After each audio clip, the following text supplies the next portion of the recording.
계시록 8장 말씀이 되겠는데 1절에서 11절까지가 본문입니다.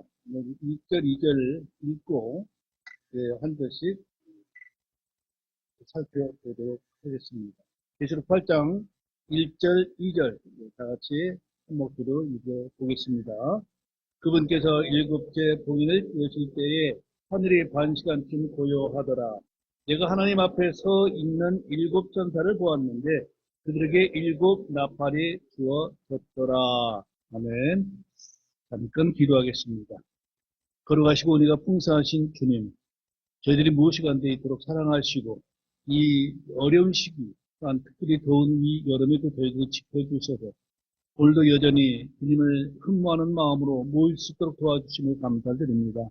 이 시간 하나님 아버지, 우리 몸과 마음과 성품과 정성을 다하여 주의 말씀을 듣기에 최선을 다할 수 있도록 도와주시고, 참으로 마음의 문을 열게 하시고 귀를 열게 하여 주셔서 과연 하나님 말씀이 우리에게 전하는 것이 무엇이며 우리에게 무엇을 가르쳐 주고자 하시는가 깨닫는 시간 되기를 원합니다. 이 부족한 종에게 이 말씀을 맡기셨사오니 저는 감춰 주시고 오직 말씀만이 참으로 살아서 역사함으로 우리 사랑하는 형제 자매들 마음을 뜨겁게 하시고 이제 자신을 돌아보며 어떻게 삶이 주님께 영광이 되며 또한 거룩한 삶을 살 것인가를 깨닫는 좋은 시간 될 수 있도록 도와주시옵소서. 거룩하신 예수님의 이름으로 기도합니다. 아멘.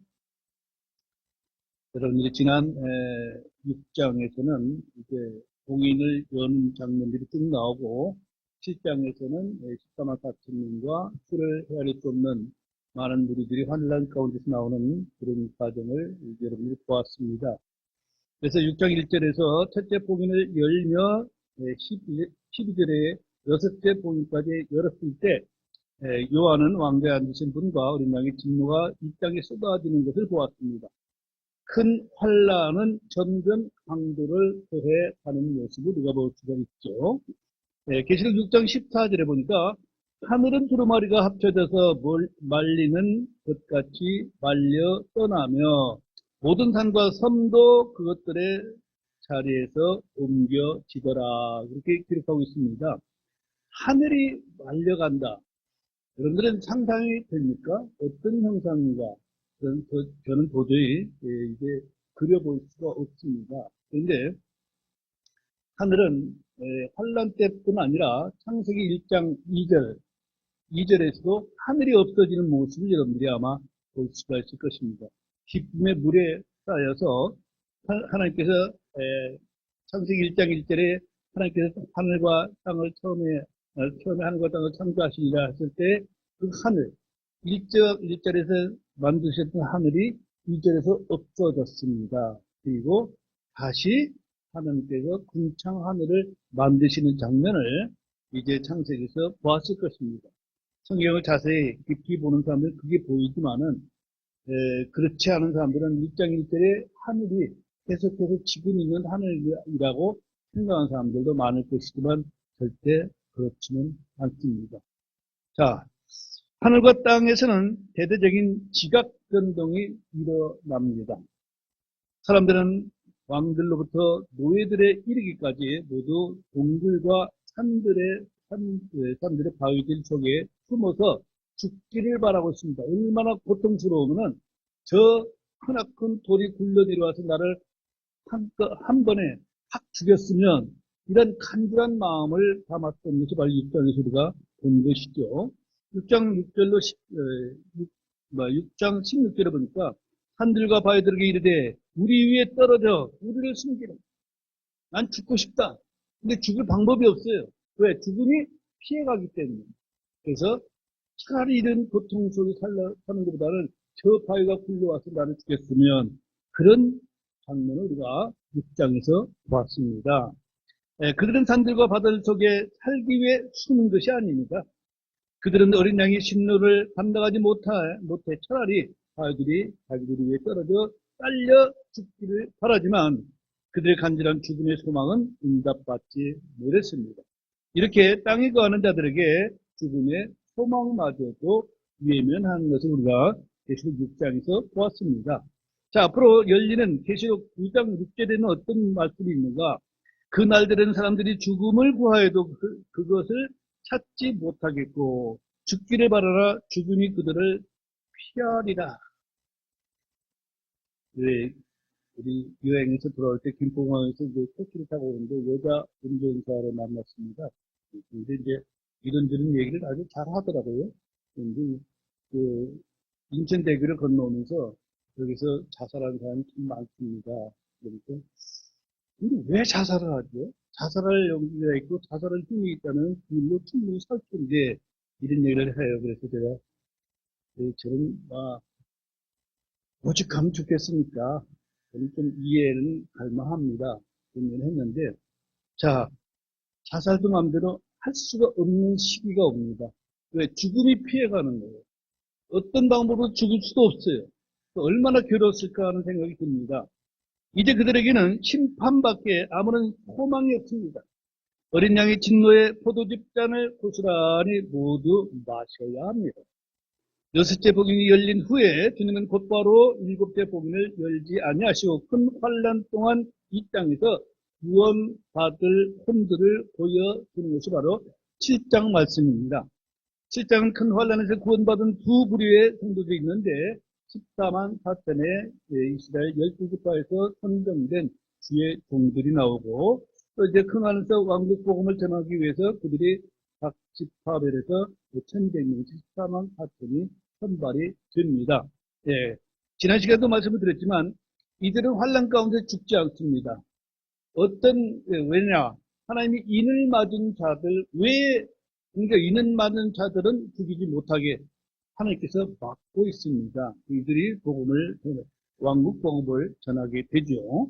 자, 다른 한 무리는 무엇입니까? 아무도 셀 수 없는 큰 무리로 곧 모든 민족과 족속과 백성과 언어에서 나온 큰 무리들은 큰 환란 기간 동안에 이긴 자들로서 목배임을 당해 죽었다가 부활해서 그 하늘로 들림을 받아 왕자 앞과 어린 양 앞에 서 있는 모습을 7장 9절에서 10절에서 볼 수가 있습니다.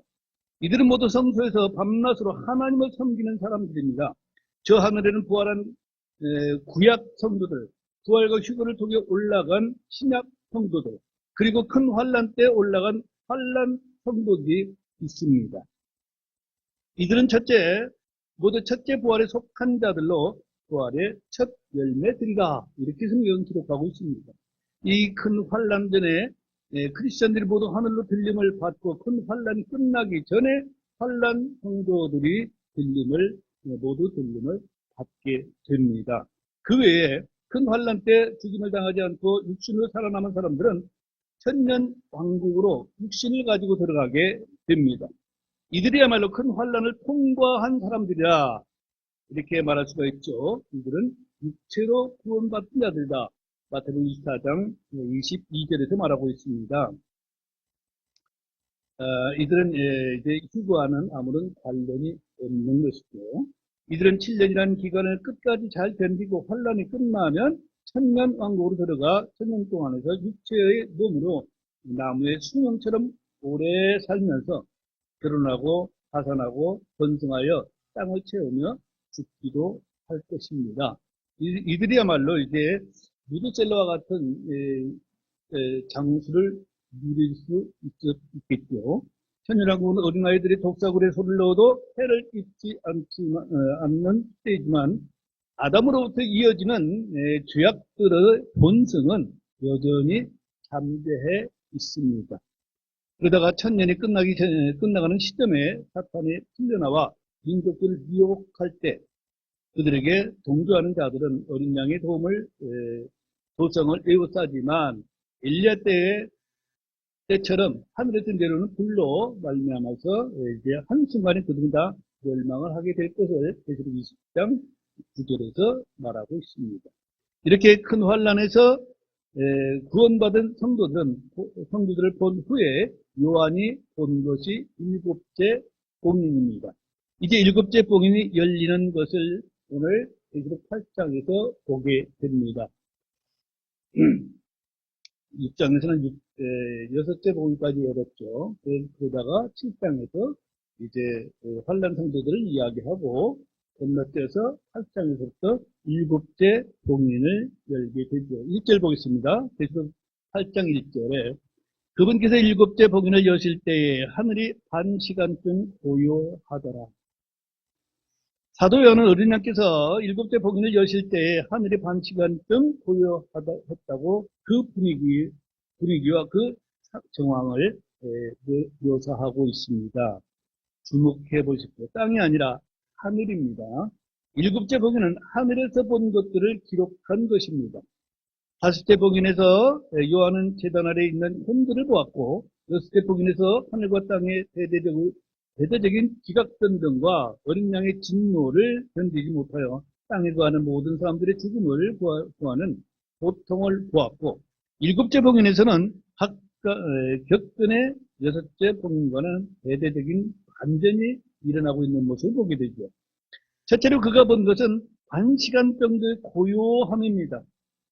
하늘의 정적으로 고요한 이 반시간은 세상 사람들의 식사 시간이나 영화 한 편 보기에도 짧은 시간이지요. 그러나 응급 환자에게 수술 시각 30분은 짧은 시간이 아닐 것입니다. 물에 빠진 사람에게는 1분이 아니라 1초가 급한 시간입니다. 불속에 갇힌 사람에게 1분이라는 시간은 충분히 죽음에 이르는 시간일 수도 있습니다. 하늘에서 반 시간의 고요함은 이 땅에서는 얼마의 시간인 줄 정확히 알 수 없습니다. 하늘에서의 고요함이 땅에 미치는 영향은 정확히 알 수 없지만 온 땅 역시 시간이 멈춘 듯 잠잠할 것입니다. 하늘은 땅에 직접적인 영향을 미치기 때문입니다.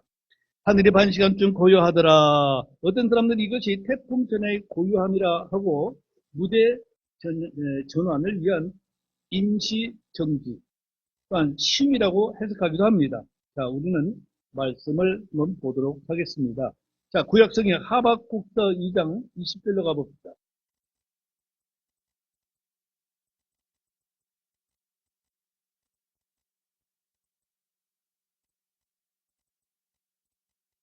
예, 구약성경 하박국서 2장 20절입니다.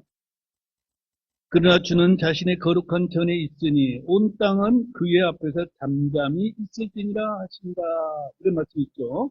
하늘에서 고요할 때 온 땅은 그분 앞에서 잠잠하라고 명령하고 있습니다.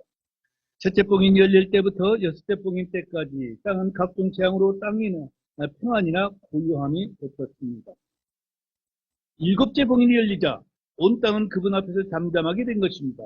7째 봉인의 고요함은 지금까지 모든 상황을 정리하고 종결하며 새로운 시작을 위한 준비를 보여준다고 볼 수가 있습니다.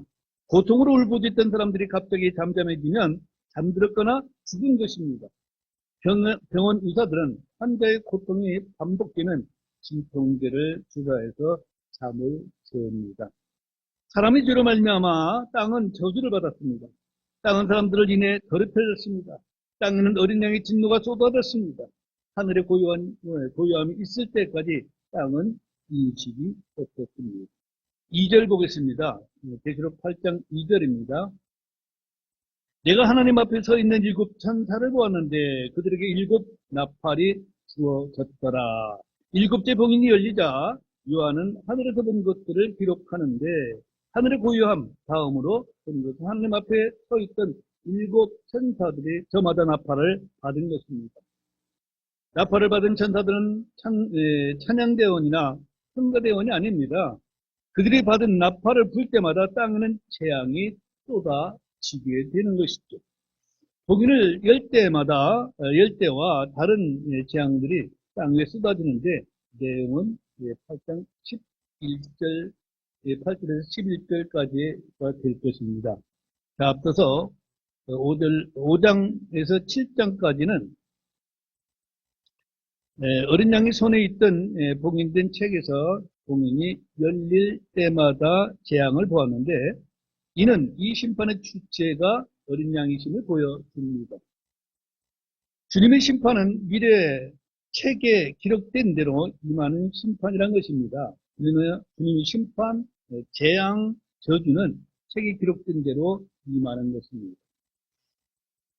이번엔 신명기서를 한번 보겠습니다. 신명기 29장 20절로 21절까지 말씀을 보겠습니다. 구약성경 신명기 29장 20절 21절입니다. 자, 자유색성 우리 함께 읽어보도록 할게요. 주께서는 그를 용서하지 아니하실 것이며 오히려 그때 주의 분노와 그분의 질투가 그 사람을 대적하여 연기를 뿜겠고 이 책에 기록된 모든 저주가 그에게 놓이리라. 주께서 그의 이름을 하늘 아래에서 지워버리시고 주께서 이스라엘 모든 지파 중에서 그를 분리하사 이 율법책에 기록된 언약의 모든 저주에 따라 화를 받게 하시리니 그랬습니다. 책에 기록된 모든 저주란 말씀에 주목을 해야 합니다. 봉인된 책을 손에 잡고 그 책에 기록된 재앙을 쏟는 것이 바로 5장에서 7장까지의 내용이라고 볼 수가 있죠. 자, 신명기 29장 그 밑에 27절에 보니까 주의 분노가 이 땅을 향해 타올라 이 책에 기록된 모든 저주를 그 위에 내리셨으며 그랬습니다. 땅에 임한 저주 얼마나 많습니까? 예, 이스라엘 백성들이 하나님 앞에 죄를 지을 때마다 저주가 내렸던 것을 우리 신앙에서 잘 볼 수가 있죠. 이 말씀은 큰 환란 때 문자 그대로 다시 성취될 것입니다. 역사적으로도 여러 차례 집행되었지만 이 책에 기록된 모든 저주는 아니었습니다. 하나님께서 사랑하는 자들이 죄에서 돌이키도록 저주가 아닌 징계는 이제 자주 하시는 장면을 우리가 보았죠. 계시록 맨 뒷장 22장 18, 19절에 무슨 이야기가 있습니까? 이 기록에서 하나님의 말씀에 빼거나 더하는 자에게 성경에 기록된 질병들이 따른다. 얼마나 무시무시한 말씀도 있습니까? 자, 8장에서 11장까지는 하나님 앞에 서 있던 천사들이 받은 나팔들을 통해 이 땅에 임하는 재앙들을 보게 되는데 큰 환란 때 심판을 집행하시는 하나님의 사역자들이 천사들이라는 것을 우리가 알 수가 있습니다. 주님은 구약에서처럼 이교도들을 들어서 심판하시는 것이 아니라 천사들을 사용하셔서 하늘, 땅, 바다를 모두 심판하시게 됩니다. 계시록의 사역자들은 대언자, 사도, 목사, 선지자들이 아니라 바로 천사들입니다. 첫째 나팔은 땅, 둘째 나팔은 바다, 셋째 나팔은 강, 넷째 나팔은 하늘, 다섯째 나팔은 땅의 사람들, 여섯째 나팔은 군대와 유프라데스, 일곱째 나팔은 민족들에게 쏟아지는 재앙이 열릴 것입니다. 이런 재앙들은 구약 성경에 관련 구절들이 모두 발견됩니다. 성경에서 트럼펫, 즉 나팔은 전쟁을 할 때, 또한 선도들의 집회를 할 때, 이스라엘 진영이 옮길 때 사용되었음을 우리는 구약에서 충분히 읽었습니다. 나팔들은 절기 때에도 불었고 왕이 세워질 때에도 나팔을 불었습니다. 신의 살에 주님이 임하실 때에도 큰 나팔 소리가 울렸음을 출애굽기 19장 16절에서 보았고 나팔 소리는 주의 음성, 천사장 외침 등의 소리 등과 연관되어 있음을 또한 우리가 보게 됩니다. 요한은 나팔을 받은 천사들이 나팔을 불기 전에 다른 천사들이 하는 일을 보고 있는데 3절로 5절에 나팔을 불기 전에 있던 일로서 일곱째 봉인의 사건을 보게 됩니다. 자, 계시록 8장으로 다시 가서 8장 6절, 3절 말씀 보겠습니다. 또 다른 천사가 금향로를 가진 채 와서 제단 앞에 서고 많은 향을 받았으니 이것은 그가 그 향을 모든 성도들의 기도와 함께 왕자 앞에 있는 금제단 위에 드리려 함이더라 그랬습니다. 요한계시록에서 자주 등장하는 말 중 하나가 제단인데 총 7번 나옵니다. 나팔을 든 7천사 외에 다른 천사가 금향로를 가진 채 와서 제단 앞에 서 있습니다. 이사야가 영광의 주를 보았을 때 수다들 중에서 하나가 제단에서 살아있는 수철기에 손에 들고 날아와 입술에 댄 그 제단을 말해 주기도 하죠. 자, 하늘에는 금제단이 있습니다. 천사가 금향로를 가지고 제단 앞에 서고 많은 향을 받았는데 그 향은 모든 성도들의 기도와 함께 그 왕자 앞에 있던 금제단 위에 드리려 함이더라. 자, 여러분들이 이 말씀에 금향로와 향과 금제단 이 말씀들을 영리 보아서 잘 알겠지만은 그런데 기도를 많이 하십시오. 그런데 기도는 금향로에 담겨져서 하나님 앞으로 올라가게 될 것입니다. 지금은 이제 여러분들이 땅에서 살고 있지만 여러분들이 구원받고 혹은 휴거되거나 혹은 부활해서 주님 앞에 섰을 때 주님 앞으로 올려진 향로에 여러분들이 기도가 담겨 있느냐 없느냐 여기에 따라서 여러분들에게 임하는 복이 다를 것입니다. 자, 우리는 지상의 성막, 성전이 하늘에서 본 양식대로 만들어진 것임을 이미 우리가 살펴보았습니다. 지상에서 성막과 성전은 레위지파 제사장들이 섬기고 하늘의 성소에서는 천사들이 직접 섬김을 보고 있습니다. 천사가 금향로를 가지고 제단 앞에 서고 많은 향을 받았습니다. 천사가 받은 향은 성도들의 기도를 말하고 있습니다. 자, 계시록 5장에서 우리가 봤죠, 그죠? 5장 8절 보십시오. 계시록 5장 8절. 계시록 5장 8절에 보니까 그분께서 그 책을 취하심에 네 짐승과 24 장로가 저마다 화포들과 향이 가득한 금병들을 가지고 어린 양 앞에 엎드렸는데 이 향은 뭐예요? 이 향은 뭐예요? 성도들의 기도라 그랬습니다. 예, 얼마나 기도가 주님 앞에 아름답고 향기로운가 여러분들이 아시고 기도를 게을리 하지 마시기를 부탁을 드립니다. 향이 무엇인지 성경 스스로 정의해 주고 있습니다. 향은 성도들의 기도입니다. 천사는 그 향을 모든 성도들의 기도와 함께 왕좌 앞에 있던 금 계단 위에 드리려 함입니다. 성도들의 기도가 주님 앞에 드려지는 향이요 향과 함께 희생물을 드려진다는 점에 주목을 하셔야 합니다.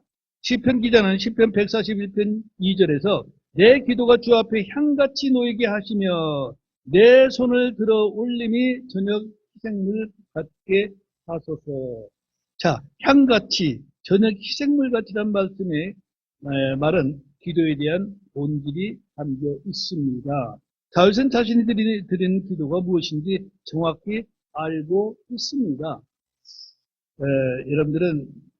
여러분들 몸에서 어떤 냄새가 나는 것을 별로 안 좋아할 것이고, 특히 이제 저같이 나이가 들면은, 노인 냄새가 많이 나는데, 문제는 자신은 그걸 못 느끼는데, 다른 사람이 느낀다는 겁니다. 그래서 이제 향수를 많이 쓰기도 하고 그렇죠. 또, 우리가, 향기 나는 꽃 옆으로 가면 얼마나 기분이 좋습니까? 근데 하나님을 기쁘시게 하는 게 뭐예요? 금향로에 담겨진 여러분들의 기도입니다. 아멘? 예. 기도의 본질은 주를 위한 것이며 주께 드리는 향이요 희생이라는 점을 잊고 성도들은 자기를 위해 기도하고 있는 것이 태반입니다. 기도는 주를 위한 것이며 하나님 아버지께 드려지는 것입니다. 아버지께 예수 그리스도 이름으로 성령 안에서 드리는 기도가 성경적으로 올바른 기도요 또한 바른 향이 희생물이라는 사실을 잊지 마시길 바랍니다. 자, 계시록 8장으로 다시 가서 8장 4절에 보니까 성도들의 기도와 함께 피어난 향의 연기가 그 천사의 손에서 나와 하나님 앞에서 위로 올라가더라. 이 말씀들 들으면서 나와 연관을 시키지 못한다면 여러분들은 성경을 헛되이 읽는 것이고 설교를 들어도 나와는 상관없이 빗겨가는 그런 설교가 되고 말 것입니다. 야, 성도들의 기도가 하나님께로 금향로에 담겨서 하나님께로 올라간다. 한번 상상만 해봐도 얼마나 기쁩니까? 그 향을 흠양하시는 하나님을 기쁘시게 할 수 있는 길이 있다면 무엇입니까? 여러분들이 기도를 열심히 하시는 것입니다. 우리가 드리는 기도는 주님께 드리시기만 하는 것이 아니라 주님이 기뻐 흠양하시는 향기로 튀어나오는 것임을 알 수가 있습니다. 향의 연기가 하나님 앞에서 위로 올라가더라 사절을 그렇게 말씀하는데 이 말씀은 제사장이 분향하는 시간에 백성들은 밖에서 기도했던 것과 정확히 일치하기도 합니다. 분향 시간에 백성들은 기도했는데 향의 연기는 기도와 함께 하나님 앞에서 위로 올라가고 있습니다. 본문에서 말한 성도들의 기도는 신약 성도들의 기도가 아니라 환란 때 제단 아래에서 드리는 기도를 특별히 말하고 있습니다. 그래서 저와 여러분들의 기도가 안 올라간다? 그건 아니죠. 예. 자, 계시록 6장 10절에 보니까 거룩하시고 진실하신 주여, 주께서 땅에 거하는 자들을 심판하사 우리 피해에 대한 원수를 갚아주지 아니하시기를 얼마나 더 지속하리까 하더라고 했는데, 이때 기도가 금양로에 담겨서 하나님께로 올라감으로 하나님께서 그들의 원수를 갚아주시는 것이죠. 주님은 그들의 한 기도에 대해서 이제 응답하실 차례인데, 5절 말씀 보겠습니다. 계시록 8장 5절. 그 천사가 향로를 취하고 그것을 제단의 불로 가득 채워 땅에 던지니 음성들과 천둥들과 번개들과 지진이 있더라.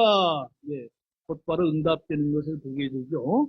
성도들의 기도와 함께 향이 하늘로 올라가자 그 천사는 향로를 취해 그것을 제단의 불로 가득 채웠습니다. 제단의 불은 항상 타고 있는 하나님의 불입니다. 제단의 불은 그 위에 놓인 헌물들을 모두 태우는 불입니다. 이 불은 성도들의 기도에 응답하시는 심판의 불이기도 하죠. 자, 향유를 취한 천사가 제단의 불로 가득 채워 땅에 던졌습니다. 즉시 하늘에서 하늘과 땅에서 음성들과 천사들과 천둥들과 번개들과 지진이 났습니다. 이것이 보복이 아니고 무엇이겠습니까?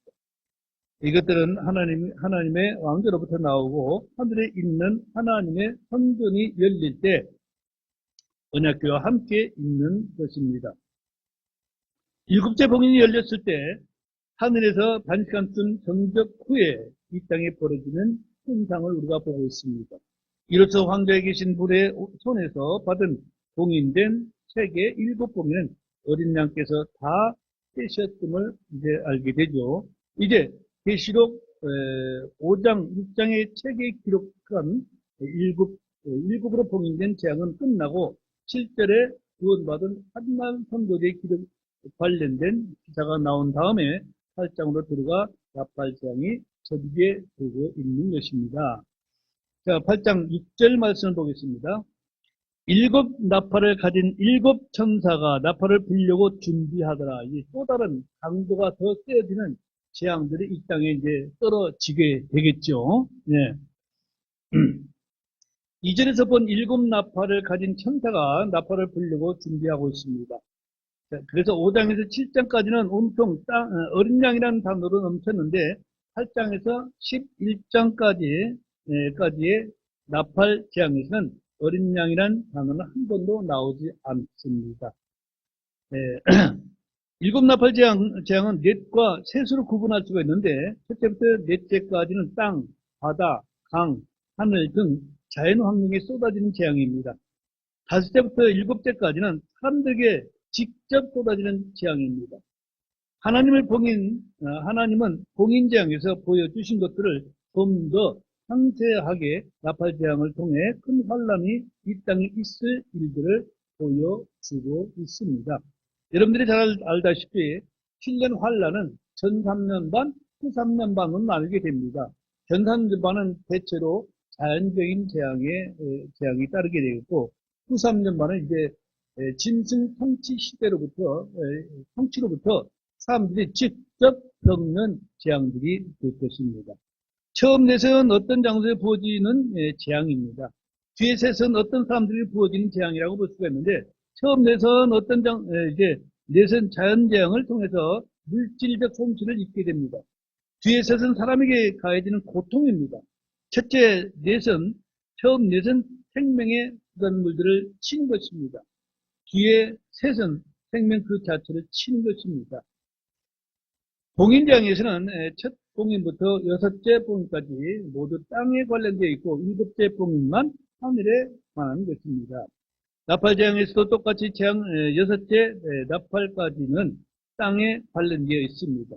일곱째 나팔을 불 때에 하늘이 나옵니다. 일곱째 천사가 나팔을 불자 요한은 곧바로 하늘의 하나님, 24장로, 하늘의 성전이 열린 것을 기록하고 있습니다. 앞에 나오는 4개의 자연재앙은 큰 환란 초반, 즉 현 3년 반에 있을 일들이라고 제가 말씀드리고, 왜냐하면 이런 자연재앙에 14만 4천 명이 해를 입지 않고 보호를 받고 있기 때문에 정확하게 우리가 알 수가 있습니다. 자, 8장 7절 말씀 봅니다. 첫째 천사가 나팔을 불매 피 섞인 우박과 불이 잇따라 나와서 땅에 쏟아지므로 나무들의 10분의 1이 나무들의 3분의 1이 타고 모든 푸른 풀이 타더라 그랬습니다. 요한은 봉인을 뗄 때마다 보았던 재앙들이 떨어지는 것을 구체적으로 보고 있습니다. 하나님은 큰 환란 동안에 이 땅에 일어날 일들을 여러 번 걸쳐 보여주신 것입니다. 여러분들은 시골의 환경을 잘 몰라서 잘 모르겠죠. 우리 김동환 형제는 혹시 그 아버지 집에 가시면은 저희가 힘들은 제초제를 뿌리는 거 봤어요? 그 제초제를 쓸 농토가 그렇게 크지는 않기 때문에 그런지 푸른 곡식보다 잘 자라죠, 그렇죠? 감당할 수가 없으니까 요즘 뭘 뿌리냐면 제초제를 뿌려요. 그럼 풀이 어떻게 되니까 새빨개지고 다 죽어버리죠, 그렇죠? 우리가 그 장면을 한번 생각해보고, 이게 재앙이 떨어질 때, 자연, 이 큰 초목들이 전부 다 시뻘겋게 다 죽어간다는 것을 한번 상상을 해보면, 과연 어떨까? 여러분들이 뭐, 그런 걸 봤어야 알죠. 첫째 천사가 나팔을 불 때 피 섞인 우박과 불이 나와서 땅 위에 떨어졌습니다. 피 섞인 우박과 불이 무엇인지 그 정체가 성경에 나오지 않기 때문에 자세한 설명은 어렵습니다만은 구약의 출애굽 전에 이집트에서 내렸던 재앙 중에 불 섞인 우박은 있었습니다. 사람들이 그것을 보면 이것이 자연 현상에 따라 내린 우박이나 불이 아니라는 것을 분명히 알 수 있는데 그 자체가 주님이 주신 표적으로 보면 될 것입니다. 자연 현상으로 주는 표적은 무신론자들이 아니라 무신론자들이 하나님이 계시면 분명해 보라 외칠 것들에 대한 응답이 될 것입니다. 많은 이들이 표적이나 증거를 보면 믿겠다고 하는데 큰 환란 때는 자연이나 과학, 이성을 초월하는 표적들이 연속적으로 내릴 것입니다. 땅에 쏟아진 피 섞인 우박과 불로 인해 나무의 3분의 1이 불에 타고 모든 푸른 풀이 탔습니다. 푸른 풀이 탈 정도면 그 화력이 어느 정도인지 능히 짐작할 수 있을 것입니다. 계시록 7장에 14만 4천 명의 이마에 하나님의 인을 받을 때까지 땅이나 바다나 나무들을 해하지 말라. 계시록 7장 3절에 나오는 말씀이죠. 이 명령을 권능을 가진 천사들이 받았습니다. 아울러서 이스라엘 각 지파에서 인을 맞은 14만 4천 명의 하나님의 종들도 큰 환란에서 아무런 해를 입지 않을 것입니다. 그 근거는 이들이 모두 시온산의 어린 양과 함께 서 있는 것을 통해서 우리가 짐작할 수가 있는 것이죠. 이런 재앙에서 초대인적인 보호를 받는 자체가 엄청난 이득이요 표적이라고 할 수밖에 없죠. 왕국 복음은 표적을 동반하며 육체적으로 보호를 받습니다. 특히 표적을 구하는 유대인들은 자신들 가운데 14만 4천 명이 각종 재앙에 해를 전혀 당하지 않는 것을 보고 놀라게 될 것이며 이들이 온 세상의 민족들에게 왕국 복음을 전할 때에 어느 민족이나 이 광경에 놀라지 않을 사람들이 없을 것입니다. 하늘에서 피가 섞인 우박과 불이 나와서 산이나 들의 나무들의 3분의 1이 불타고 풀들이 불에 탈 때 어떤 일은 지구에 종말이 왔다고 생각할 것이고 어떤 일은 더욱 이상을 찾게 될 것입니다. 종교들은 저마다 자신들의 섬기던 신들을 찾아서 이 땅에 닥친 재앙을 물리치겠다고 하겠지만 아무 소용이 없을 것입니다. 한 3년 전인가요? 강원도에 큰 불이 났었죠. 여러분들 우리가 이제 고성에 한번 놀러 갔는데 잠을 자고 있는데 막 사이렌 소리가 나고 그러더라고요. 그냥 이제 밤을 새고 그 땅을 보니까 불이 그 임금까지 내려가는 것을 봤는데 산불은 참 무섭습니다. 아주 얼마나 무서운지요. 그 산불이 지나간 때는 정말 처참합니다. 네, 불은 이렇게 무섭습니다. 네. 이런 재앙에 떨어질 때 이제 사람들은 마리아를 찾든지 알라를 부르든지 부처를 찾든지 그들의 기도는 발못산에서 가을에 제사장들보다 그들의 드린 기도보다 더 효력이 없을 것입니다. 그들이 찾는 그들의 신들은 휴가를 갖거나 낮잠을 자거나 도와줄 능력이 없거나 도망가고 없을 것입니다. 이스라엘 자손의 모든 지파에서 뽑은 하나님의 종 14만 4천 명은 온 땅의 민족들에게 왕국 복음을 전하며 회개하라 하늘 왕국이 가까이 왔느니라를 선포하게 될 것입니다. 왕국 복음을 전할 때 복음을 받아들이는 자들은 짐승의 표를 거부하고 그의 형상에게 경배하지 않아야 합니다. 이때 믿는 성도들이 큰 환난 성도로서 아무도 셀 수 없는 큰 물이 곧 모든 민족들과 족속들과 백성들과 언어들에 속한 큰 무리들일 것입니다. 이들이 왕국 복음을 믿을 때 어떤 일이 일어나는지 한번 보도록 합시다. 자, 마가복음 13장으로 갑니다. 마가복음 13장 9절부터 13절까지 말씀을 같이 읽겠습니다. 신약성경 마가복음 13장 9절부터 13절. 예, 찾으셨으면 우리 한 목소리로 9절부터 13절까지 읽겠습니다. 그러나 너희는 스스로 주의하라. 그들이 너희를 공회들에게 넘겨주고 회당들에서 너희를 때릴 것이며 너희가 나로 인해 지도자들과 왕들 앞에 끌려가 그들을 대적하여 증언하리라. 또 먼저 복음이 반드시 모든 민족들 가운데서 전파되어야 하느니라. 그러나 그들이 너희를 끌고 가서 넘겨줄 때에 너희가 무엇을 말할까 미리 염려하거나 미리 궁리하지 말고 그 시각에 너희에게 무엇이 주어지든지 그것을 말하라. 말하는 이는 너희가 아니요 성령이시니라. 한편 형제가 형제를 아버지가 아들을 배반하여 죽음에 넘겨주겠고 자식들이 자기 부모를 대적하여 일어나 그들을 죽게 할 것이며 또 너희가 내 이름으로 인해 모든 사람들에게 미움을 받을 것이나 끝까지 견디는 자 바로 그 자는 구원을 받으리라. 이것이 바로 환난 때에 일어날 일들인 것입니다. 지금 이북 사람들은 가족끼리도 서로 못 믿어요. 그래서 고발하면은 칭찬을 들어요. 상을 받아요. 그러니까 아비고 자식이고가 없습니다. 그런 독재 정치하에 있는데 이것이 바로 이제 환난 때에는 온 이제 천지가 다 그 지경이 될 것입니다. 자, 주님은 제자들에게 마지막 때의 복음 선포자에게 있을 일들을 미리 말해주고 있습니다. 이 일은 사도들이 행한 사도행전의 사건이 아닙니다. 이 구절은 큰 환난 때의 문맥이요 문자 그대로 일어나게 된 일들입니다.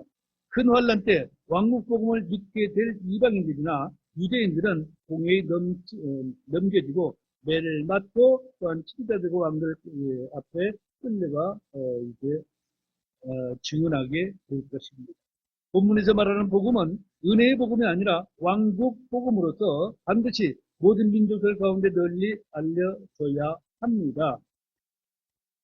큰 환난 때 왕국 복음을 믿는 사람들은 형제가 아버지를, 아버지가 아들을, 자식들이 자기 부모를 대적하여 그들을 죽게 하는데 이는 사랑이 식어지고 본성의 애정이 없어졌기 때문에 서로가 고발자가 될 것입니다.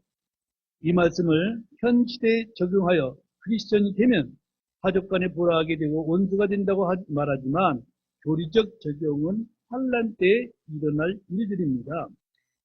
이제 지금 우리 시대에 구원받은 자들에게 적용하는 것은 영적 적용이고 실제적으로 일어나는 것은 환난 때의 일들이죠. 죄인들이 복음을 믿게 되고 사람스럽게 변화되면 원수까지도 화목하게 되는 것은 은혜의 복음이라고 말할 수가 있습니다. 그래서 요한복음 16장 2절에는 그들이 너희를 회당에서 내쫓을 것이요 참으로 때가 오면 너희를 죽이는 자마다 자기가 하나님을 섬긴다고 생각하리라. 그렇게 주님 말씀하셨죠. 환난 성도는 초대교회 때 로마의 박해를 받던 성도들과는 비교를 할 수가 없는 박해를 받게 될 것입니다. 큰 환란 때 적그리스도의 종교는 적그리스도를 하나님으로 경배하고 섬기기 때문에 복음을 믿는 자들을 죽이는 자마다 자기가 하나님을 섬긴다라고 생각한다는 것이죠. 오늘날 무슬림들이 유대인이나 기독교인을 죽이면 자기가 알라, 즉 하나님을 잘 섬긴다고 생각하는 것과 똑같은 이치가 될 것입니다. 이사야서 66장 5절에 보니까 주의 말씀에 떠는 자들아 너희는 그분의 말씀을 들어라. 너희를 미워하고 내 이름으로 인해 너희를 쫓아낸 너희 형제들이 이르기를 이 일로 주께서 영광 받으시기를 원하노라 하였으나 그가 나타나서 너희의 기쁨이 될 것이요 그들은 수치를 당하리라. 그런 말씀이 있는 것과 똑같습니다. 자, 복음을 믿는 자들은 미워하고 쫓아낸 자들이 하는 말이 주께서 영광 받으시기를 원하노라고 합니다. 그러나 끝까지 견디는 자는 구원을 받습니다. 이기는 자는 하나님의 왕자 앞에 서고 하나님의 하프들을 가지고 유리바다 위에 서서 주님을 섬기고 찬양을 하게 될 것을 계시록 15장 3, 4절에 말하고 있습니다. 자, 본문 계시록 8장 8절로 9절입니다. 둘째 천사가 나팔을 불매 불타는 큰 산과 같은 것이 바다에 던져지므로 바다의 3분의 1이 피가 되었으며 또 바다에 있으면서 생명을 가진 창조물의 3분의 1이 죽고 배들의 3분의 1이 부서지더라. 불타는 큰 산은 문자대로라면 화산이 폭발한 산으로 용암이 분출하는 것일 것입니다. 출애굽한 이스라엘은 시내산에 와서 불타는 큰 산을 보았습니다. 신명기 4장 11절에 보니까 너희가 가까이 와서 산 밑에 섰는데 그 산은 하늘 한가운데까지 불이 붙었고 어둠과 구름과 짙은 어둠으로 덮였느니라는 말씀이 있어요. 주께서 강림하셨을 때 시내산은 완전히 불타는 산이었습니다. 산에 불이 붙어 버렸던 것이죠. 그래서 미가서 1장 4절에도 산들이 그분 밑에서 녹고 골짜기들이 갈라져서 불 앞에 밀초같이 가파른 곳에 쏟아진 묽은 물들같이 되리라 그런 말씀이 있습니다. 우리나라는 뭐 화산 폭발이나 지금 시대에는 그 화산 폭발이나 그 용암이 흘러내리는 것을 볼 수가 없죠. 그렇죠? 근데 지금도 세계 각처에서는 화산 활동이 아주 잘 일어나고 있고 특히 인도네시아 지역에는 이제 지금도 화산 활동이 일어나고 있는데 문제는 관광객들이 그 화산 활동을 보겠다고 그 화산이 폭발하는 산까지 올라간다는 거예요. 이제 아주 골치 아픈 생각하는 정도 생각하는데 일어나기도 하고 그렇게 호기심이 큰지 모르겠지만은 아무튼 성경에 보면은 화산 활동이 활발했었음을 알 수가 있고 그때마다 하나님의 이제 나타나심과 징조가 있었음을 성경에서 볼 수가 있습니다. 주님의 강림 특징 중 하나가 산에 불타고 녹아버리는 것이죠. 불타는 큰 산과 같은 것이 바다에 던져졌으므로 이런 주님께서 행하시는 일들입니다. 시편 기자도 46편 2절에 보니까 그러므로 땅이 이동되든지 산들이 끌려가서 바다 한가운데 빠지든지 그랬습니다. 땅이 움직이고 산들이 바다에 빠지는 이런 큰 환란 때 문자 그대로 일어나게 될 것입니다. 나홈서 1장 5절에도 그분으로 말미암아 산들이 흔들리고 작은 산들이 녹으며 그분의 얼굴 앞에서 땅이 불타나니 참으로 세상과 그 안에 거하는 모든 것이 그러하도다. 우리는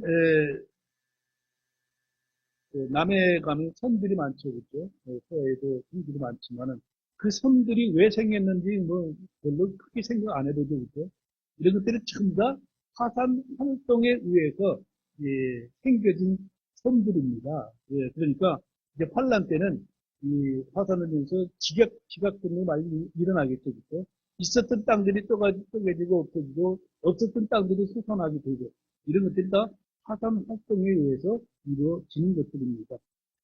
첫째 나팔에서도 불, 둘째 나팔에서도 불, 셋째 나팔에서도 불, 온통 불입니다. 이것은 불세례나 불성령이 아니라 심판의 불이라는 사실이 있죠. 불타는 큰 산과 같은 것이 바다에 던져졌는데 그 결과는 바다의 3분의 1이 피가 된 것입니다. 물이 피로 바뀐 예는 출애굽기에 나오고 있는 일들이죠. 시편 기자도 시편 105편 29절에서 그분께서 그들의 물들을 피로 변하게 하사 그들의 물고기를 죽이셨도다 그렇게 기록했습니다. 출애굽기에서 보여준 재앙은 큰 환란 때 내릴 재앙의 맛보기 정도에 해당된다라고 볼 수가 있습니다. 지구의 3분의 2가 바다입니다. 둘째 천사의 나팔 재앙이 바다의 3분의 1이 피가 되어버렸습니다. 바다의 물고기들의 3분의 1이 죽임을 당했습니다. 또한 배들의 3분의 1이 깨졌습니다. 이 정도면 무역상들 물류 시스템은 완전히 마비됩니다. 화물 운송 가격은 천문학적으로 치솟게 됩니다. 자급자족이 되지 않는 모든 나라들은 완전히 망해버리는 것입니다.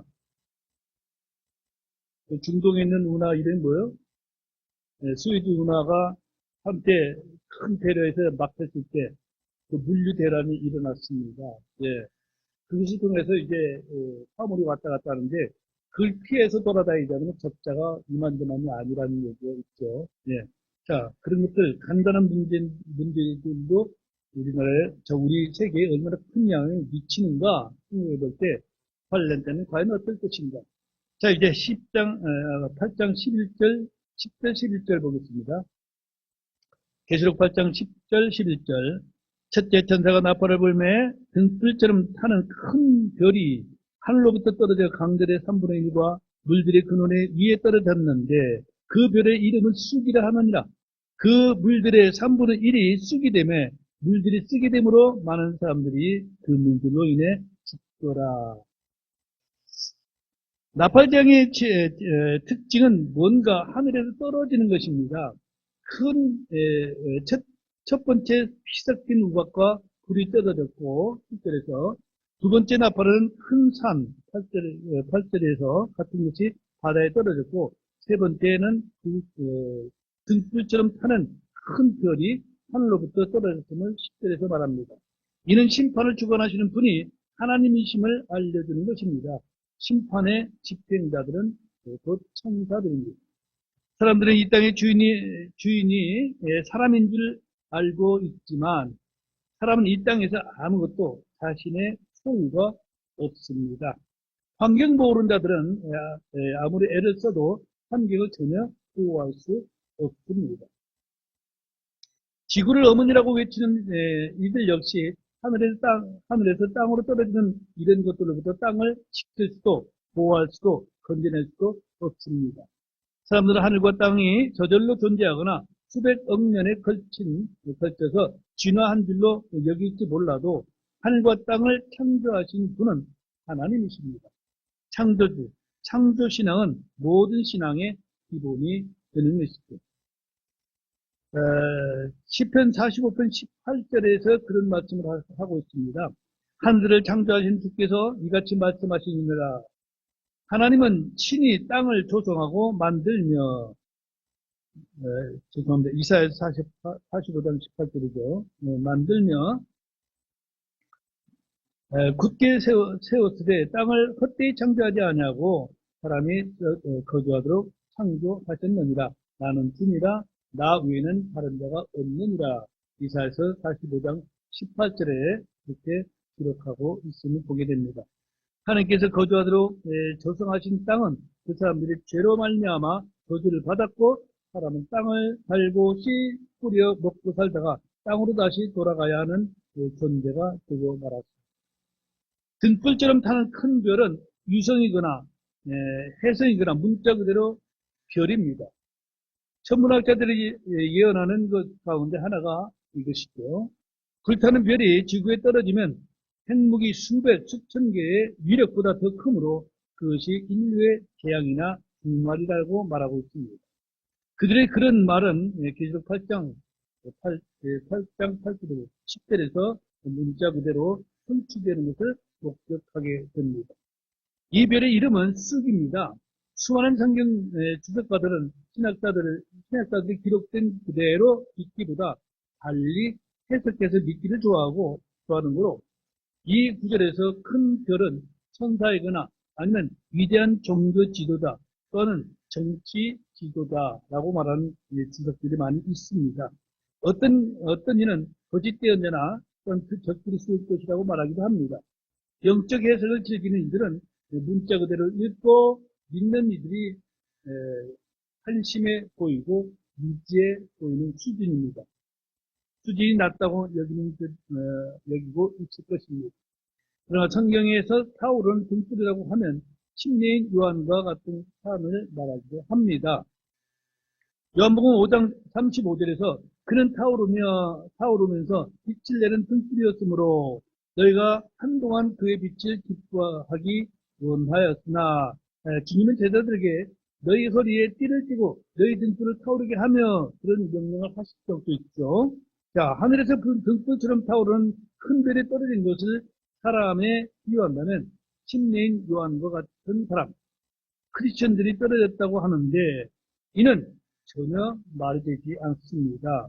위대한 종교 지도자는 땅에서 난 사람들이지 하늘에서 떨어진 사람들이 아닙니다. 하늘에서 떨어진 큰 별을 천사나 적그리스도에 비유하면 그들은 이제 진리를 가르치는 등불처럼 떠오르는 큰 별이 될 수가 없습니다. 문자 그대로 기록된 대로 말미암아 믿어야 할 말씀에 영적 해석을 하는 것은 그럴듯해 보여도 언제나 오류입니다.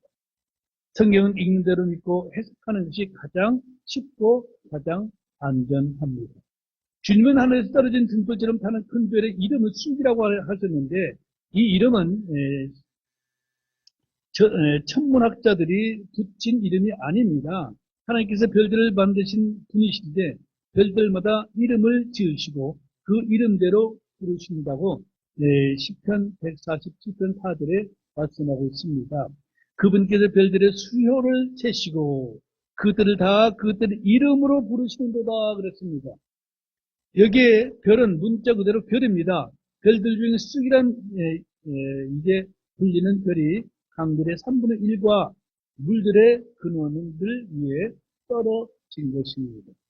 둘째 천사가 나팔로 바다에 3분의 1이 피가 되었고 첫째 천사가 분 나팔로 이제 강과 물들의 3분의 1이 쑥이 되었습니다. 우리나라 사람들은 쑥을 약으로 쓰기도 하고 이제 쑥떡이나 쑥국을 끓여 먹는 정도입니다. 그러나 성경에서 말하는 쑥은 독에 가까운 것을 말하고 있습니다. 예레미야서 9장 15절에도 그러므로 군대들의 주 곧 이스라엘의 하나님이 이같이 말하노라. 보라, 내가 그들 곧 이 백성에게 쑥을 먹이고 쓸개물을 주어 마시게 하며 그랬습니다. 이것은 징계죠. 자, 주님은 이미 큰 환란 때 있을 일들을 미리 다 말씀해 주고 계십니다. 이 백성이 쑥을 먹이고란 말은 이제 사약을 준다는 말이나 다름이 없을 것입니다. 구약성경 예레미야서 23장 15절에 이렇게 기록합니다. 그러므로 군대들의 주가 그 대언자들에게 대하여 이같이 말하노라. 보라, 신성을 더럽히는 일이 예루살렘의 대언자들로부터 나와 온 땅으로 들어갔으므로 내가 그들에게 쑥을 먹이고 쓸개물을 마시게 하리라 그랬습니다. 쑥을 먹이고란 말씀은 죽게 하겠다는 심판이나 다름이 없죠. 홍해를 건넌 이스라엘이 기뻐하며 사흘길을 걷다가 만난 물이 라마의 쓴물이었음을 우리가 출애굽기 15장 23절에서 보게 됩니다. 그들이 라마에 다다랐을 때에 마라에 물들이 써서 마실 수 없었으므로 그곳의 이름을 마라라 하였더라 그랬습니다. 주님은 마라에서 이스라엘에게 그들의 하나님의 말씀에 순종하면 어떤 재앙도 내리지 않고 또 하나님은 그 쓴물을 고쳐주시며 하나님은 치유하시는 주님이심을 그들에게 알려주셨습니다. 음식보다 더 중요한 것이 식수, 즉 물입니다. 쓴물로 인해 많은 사람들이 죽는 것은 당연한 일입니다. 물을 마시지 않으면 갈증으로 죽고 마시면 쓴물로 죽습니다. 자, 모세는 이 문제를 어떻게 해결했습니까? 주께서 보여주신 한 나무를 물들에 던졌습니다. 그러자 쓴물이 눈물이 되었습니다. 이 나무는 그리스도의 십자가를 예표하기도 하죠. 자, 구약에는 쓴물에 대한 또 다른 표적이 있는데, 열왕기하 4장 40절에 이렇게 그들이 퍼서 사람들에게 주어 먹게 하였더니 그들이 죽을 먹다가 소리 지르며 이르되 오 하나님의 사람이여 솥에 죽음이 있나이다 하고 그것을 먹을 수 없었으나 솥에 죽음이 있나이다. 죽을 끓여서 저들이 먹으려고 할 때 이렇게 썼죠. 이들이 끓인 죽에는 물에 문제가 있었습니다. 그때 엘리사는 가루를 가져오라 하여 그것을 솥에 던졌을 때 깨끗이 해결되었습니다. 주님은 생명의 빵이요 하늘에서 내려온 양식입니다. 사망 권세를 이기시는 분이 바로 예수 그리스도이십니다. 큰 환란 때의 성도들은 이런 표적들이 따를 것입니다. 마가복음 16장 17절 18절에 믿는 자들에게 이런 표적들이 따르리니 곧 그들이 내 이름으로 마귀들을 내쫓고 새 언어들로 말하며 뱀들을 집어 올리고 어떤 치명적인 것을 마실지라도 해를 받지 아니하며 병든 사람에게 안수하면 그 사람들이 나으리라 하시더라. 이게 이제 저와 여러분들에 해당됩니까? 아닙니다. 이 표적은 사도들에게 지어진 것이죠. 네, 근데 이 일을 지금도 교회에서 외치는 교회들이 대단히 많습니다. 자, 많은 사람들이 쑥이 된 물을 마시면 죽지만 주를 믿는 사람들은 마실지라도 해를 받지 않는다는 말씀이죠. 환난 성도들은 신약 성도들과 달리 많은 표적들을 체험하게 될 것입니다.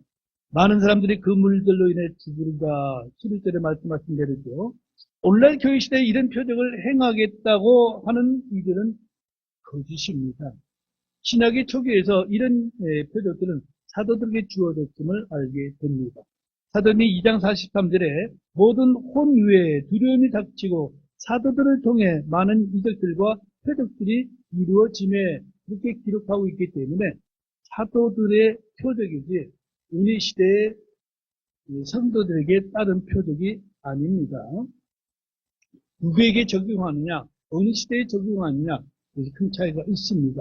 이것들과 표적들은 사도들을 통해 일어났습니다. 신자들 아무에게나 표적이 일어난 것이 아닙니다. 사도는 구약의 제사장 직분처럼 계승되거나 후계로 세습되는 직분이 아니라는 사실을 알고 이 교리적으로 우리와는 상관이 없음을 알아야 될 것입니다.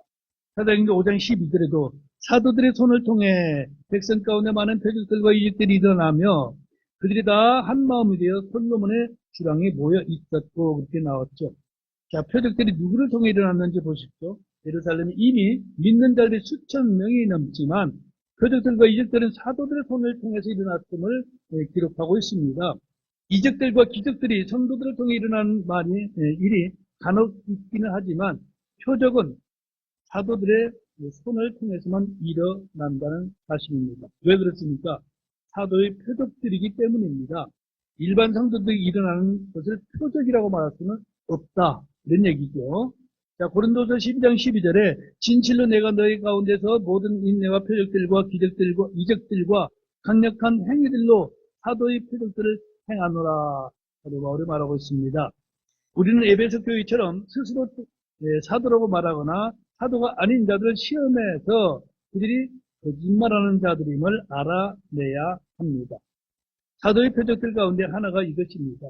큰 환란에서 많은 성도들이 목배임을 당하지만 이런 환경에서 살아남은 것은 이런 표적들로 동반한 권능의 보호하심 때문이라는 사실이죠. 복음서에서 12사도나 70인의 제자들이 왕국봉을 선포할 때 표적들이 동반되었듯이 큰 환란 때 믿는 자들에게도 놀라운 표적들이 동반될 것입니다. 우리는 은혜의 복음을 믿고 은혜 아래 있기 때문에 표적이 아니라 믿음으로 걸어야 하는 것이죠.